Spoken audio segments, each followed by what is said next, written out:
The Great Reset is getting closer than you think.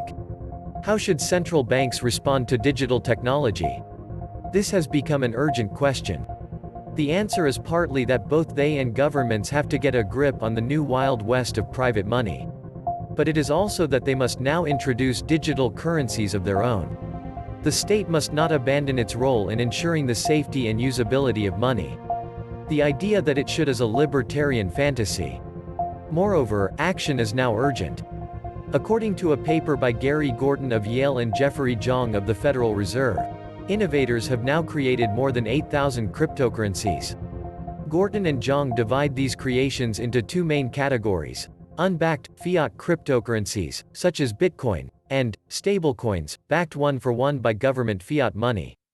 Both are problematic, in different ways. Welcome to our channel. You are watching Kryptonite, a channel where we give you information about investing in the cryptocurrency space.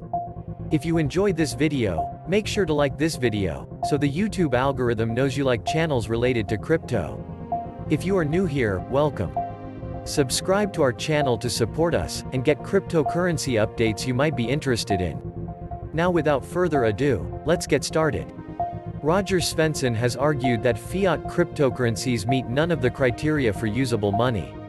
The Bank for International Settlements, BIS, argues in its latest annual report that such cryptocurrencies are speculative assets rather than money, and in many cases are used to facilitate money laundering, ransomware attacks and other financial crimes. Bitcoin in particular has few redeeming public interest attributes when also considering its wasteful energy footprint. In my view, such currencies should be illegal. Stablecoins are different. As Gorton and Zhang argue, money must be usable in payments with no questions asked, even in a crisis. Historically, there have been runs from banks for this reason. It is why they are backed and regulated by the state. The same concern arises with stablecoins. In a crisis there may be runs, similar to those from money market funds in 2008. Thus, either stablecoins must be backed one-for-one by central bank money or their issuers will need to be regulated as banks. More important than the new currencies is the entry of big tech into payments. This offers benefits, but also dangers. Current payment systems are costly, with small cash payments even now cheaper than credit or debit cards and international payments notably expensive. Moreover, digital payment systems are not available to all, even in high-income countries. In principle, these new players could bring big improvements. But this development also threatens fragmentation of the payment system, erosion of privacy and even exploitation of consumers. It is the job of central banks, with other regulators, to ensure that the revolution in digital payments works for society as a whole. There is now the possibility, necessity, in my view, of augmenting cash with central bank digital currencies. Here, a big issue arises. Should CBDCs be used solely in wholesale transactions or also by retail customers? The answer has to be the latter. It has always been problematic that the benefit of holding safe government money goes to private banks, not the public, other than via cash. Now, this can and should change, to the public's benefit. Yet there are further choices to make. Should retail customers have CBDC accounts at the central bank, thereby bypassing retail banks altogether? Or should there be a hybrid form, in which retail customers' CBDC accounts are held at the central bank, but administered by private institutions? Or should retail CBDC accounts be held by private institutions, with central banks only handling wholesale settlement, as now?